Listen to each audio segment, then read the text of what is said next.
Awesome stuff, Aldo. That was a great presentation on Spineleaf. Thank you. People are curious about some of these things. One of the questions we have high upvoted with 6 votes here is Spineleaf used only in large data centers? Or could it also be used in an enterprise LAN environment? And do you see things like that in the future? Yes, absolutely. That's why I included that particular slide that have Cumulus as an opportunity, as a showcase of how they do that. So it's mainly in data centers. And why is it mainly in data centers? Because when I used it, VXLAN technologies allowed for layer 2 extensibility. Why do we care about that? Because there's a lot of VMs at data centers. And so those virtual machines may be in different racks and different locations in a data center. So layer 2 extensibility makes sense. In a campus environment, you have to adopt it a little bit differently because you may not be dealing with virtual machines and containers. Maybe you are, maybe you're not. Campuses usually have a different pieces of equipment. Right. So it's 2 slightly different types of deployments. If it's like a data center for cloud services versus a network that's designed for like a college campus or something like that. Yes. Got it. Cool stuff. Always thinking who's your end user and architecting backwards that way, so you can support your customer base is always the best way to think about it.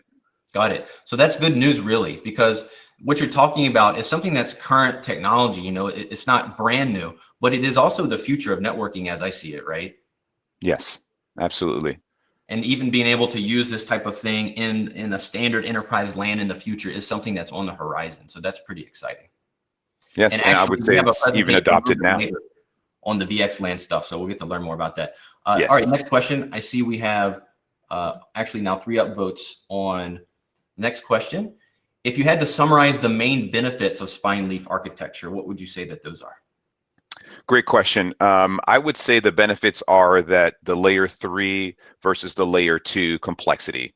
You no longer have to troubleshoot a layer 2 environment and start looking at blocked ports. Layer 3 is very deterministic. You can use tools like ping and traceroute to get the exact top of rack switch or leaf switch. So the troubleshooting is easier. It has a way to automate. And if you're willing to adopt some additional protocol knowledge with BGP, it can be pretty simple and very flexible to the engineer. You can move traffic, where with layer 2 networks, it's a lot harder and it's a little bit more fragile in that sense. You have to be a lot more careful. Got it. Yeah, those are some good benefits. I think about too, like scaling, and I think that's where some of this kind of idea for Spineleaf and VXLAN and stuff really is related to being able to scale, right? And yes. Yeah. Good point. Yes. Absolutely. Scalability is key. Yeah. I think I've read some things about like being able to do 16 million VXLANs. Oh yeah, it's pretty crazy. Some of these implementations. I mean, there obviously is a limitation because we have to carry a certain amount, but you're not as limited as you are with VLANs because you have that 4096 limitation. Now you can expand your VLAN using VXLANs to map to them, so it creates a huge environment. Hence, Facebook using it. It's a testament to how big it can scale. Got it. Thank you so much, Aldo, for that answer. That is really cool. And the next question here, how hard is IP unnumbered to troubleshoot? IP unnumbered to troubleshoot, I would say it really, I'll give you the canned answer, it depends. But as long as you have good documentation and the IP unnumbered, you're assigning a loopback, so you'll know that that loopback exists. I would say in some essence it's easier because an particular node may have multiple /30 point-to-point networks, and you'd still have to reference the documentation. With IP unnumbered, it having one loopback address, that make it a little bit easier because you know that one device has that one identifying IP address.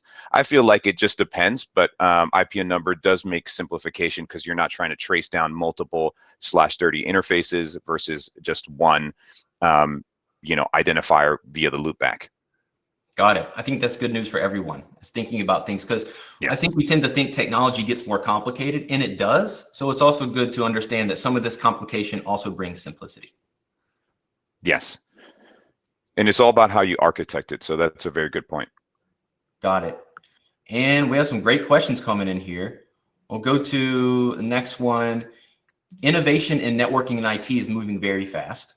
Is there another technology on the horizon that you can think of, Aldo, outside of Spineleaf, but solving some similar problems, or maybe in addition to Spineleaf, that you know is coming to the world? Well, there's definitely some expansion to how you scale, because the interesting thing about Spineleaf, it creates an environment where you can use VXLAN and EVPN. And then the next question is, how much do I scale that, and how easy is it to manage that? So then there's controller-less and controller built VXLANs. And what I think is interesting is that in the beginning, it was mainly driven by controller-based VXLAN solutions like VMware's NSX that has a controller. What I'm starting to see now is that an adoption with different protocols for encapsulation. So data center encapsulation is not just limited to VXLAN. There is other ways of doing that. So I've seen some innovation there with Geneve and a couple other encapsulations. And then the other thing I'm seeing as an innovation is, can we actually do this in a distributed way where I don't have a controller, but the control function is distributed out through the Spineleaf network? That's some of the innovations I'm seeing in this particular architecture. I am seeing some changes with containers and VMware's playing more of a part as end hosts. So I think that's interesting. And the one kind of off case is that as we continue to grow technology and we can put more technology in the smaller devices, I think there might be a future where the actual servers will be participating in the BGP environment, where we're routing directly to the host. And I think that might be an interesting innovation or an expansion of this environment and this architecture. Wow, interesting, Aldo. You really know about this area of things, don't you? It's pretty cool. And I spent a lot of time here. Kind of, yeah. Next question, kind of related to what we were just talking about. Can a CLOS Spineleaf environment be used to scale out a VMware deployment? Yeah. So, Rob, thanks for the question. Yeah. So I've used NSX. NSXT is the new version of it, so I'm not super familiar with that. But yeah, we've been able to expand using some of those technologies in VMware to actually create an environment where we can give our customers or our different departments the ability to have private clouds. So NSX allows you to use some of that, tie in your existing network. It's pretty interesting to see some of those CLOS environments being pulled into virtual environments and then being managed by the NSX actual application. So yeah, there's definitely some room there where you can create environments. And our driver, when I was working with it, was to create this private cloud solution, very similar to like an AWS, like a click and roll out a network. They can dev out some what do you call particular applications, and when they're done, it gets collapsed, thrown away, no problem, and it's all part of the Spineleaf network and exists as a virtual machine. So we had virtual servers, virtual routers that would tie to those environments. So it's very exciting, and I think VMware has been on top of this kind of innovation for quite some time now, and definitely looking forward to seeing what else they have to offer. Awesome. Yeah, it's been crazy how virtualization has really taken hold and enabled this era of cloud that we're in, and going from virtual machines now to virtual networks. And we're seeing these overlays and things. And this is exactly all the stuff we're talking about, like Spineleaf. It's just so exciting to see where things are headed, and how fast it's happened. And just like the past 10, 12, 14, 15 years now since virtualization's kind of took hold. Cool stuff. All right, we'll go to the next question from Faisal. With the development of software-defined networking in cloud and AI, do you think that network engineers will still be needed? Great question. Kind of dark, but I like it. So the interesting thing is computers and even AI, and I've thought about this question myself. Artificial intelligence starts somewhere. We have to teach the algorithm. There's companies like Apstra that are intent-based networks, software-defined networks. Doesn't necessarily play a part in the extinction of network engineers, and I think that's a little bit a bridge too far. I think that network engineers will not only exist, there will be more network engineers as we connect billions of pieces of equipment.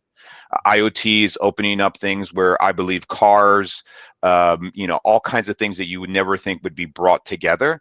So I think the network engineer's job will change, where you're leveraging from 10 devices to 100 devices to maybe like 10,000 devices, where AI is your minion, your grunt soldier that you delegate tasks that you don't want to.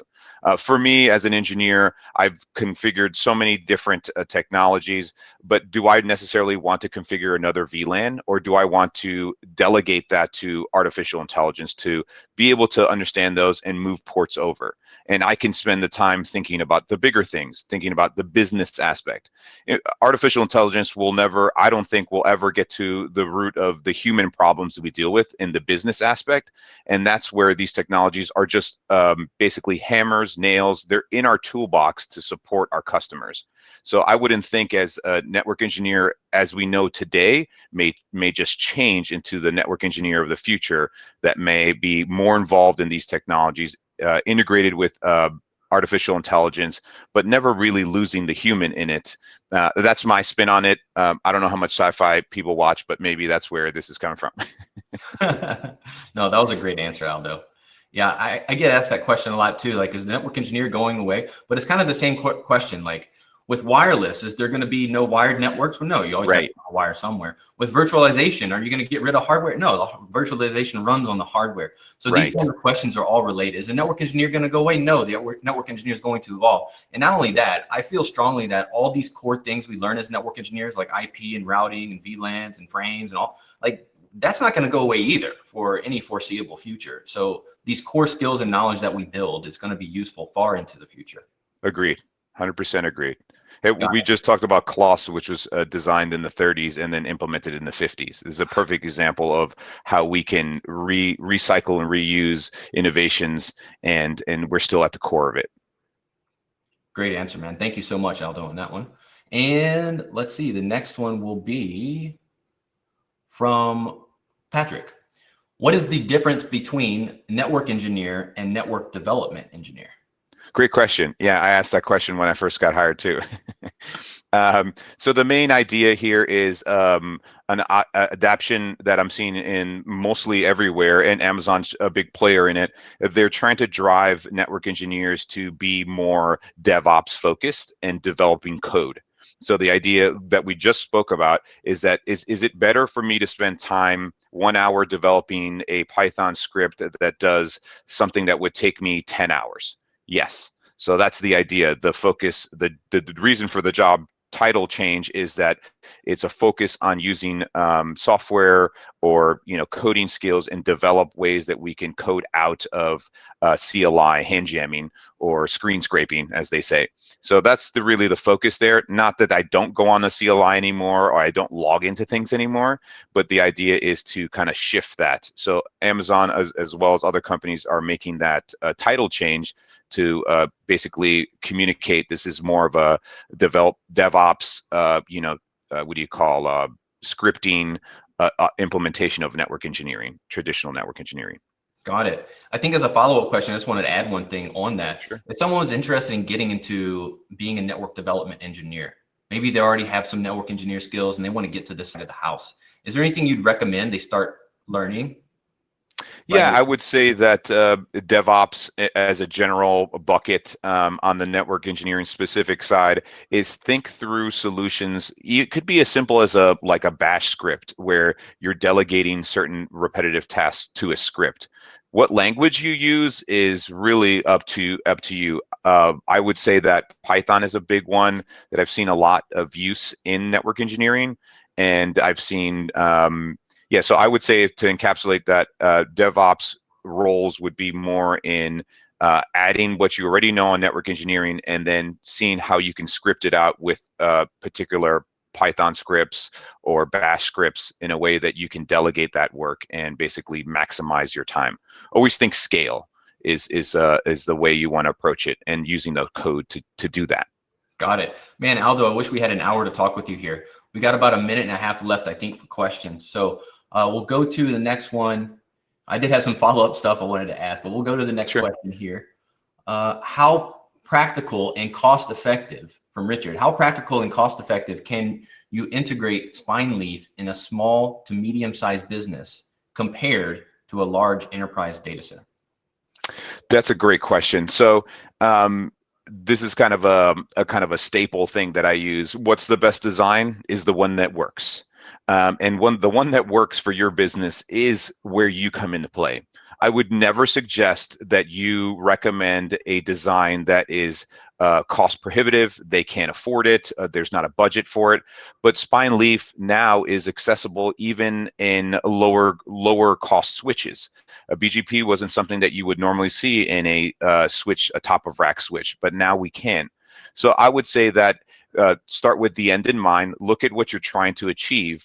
If Spine and Leaf makes sense because it makes it easier for you to close tickets, less time on the different cost metrics that you can say, hey, this is a good solution for us, then that then makes sense to continue on. You do always have to do tech refreshes. Things die on the vine. You want to look at those opportunities as tech refreshes or life cycles to look at these new topologies and say, hey, is the fat tree model, the Axis core, Axis distro core solution really work for me in my business now that we have VM and containers? And if that's the question you're asking, when you look at a life cycle, maybe that's a good time for you to look at a Spineleaf environment and select hardware and a vendor that makes sense. And that's really, it is a kind of a touch and go. It does depend, but there is a place where a smaller environment can still do Spineleaf.